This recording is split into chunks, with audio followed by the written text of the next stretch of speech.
we're just going to rotate that way. They're not crowding. Dyess Airmen recently spoke to children at Martinez Elementary School about their jobs and what the military is all about. Security Forces members, B-1 crew chiefs, and public affairs personnel discussed how they serve their country and the pride they take in their work. It's been a great experience to come here and speak to them one-on-one basis about what we do as a military working dog handler. The airmen enjoyed discussing their experiences, and the children were eager to learn. The kids really enjoyed the presentation that we did today. I know they really enjoyed seeing the airmen, they really enjoyed the dogs, and seeing the cameras.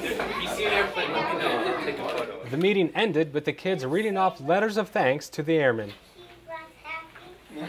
Reporting for Dyess Air Force Base, Texas, I'm Airman First Class Jonathan Farwell.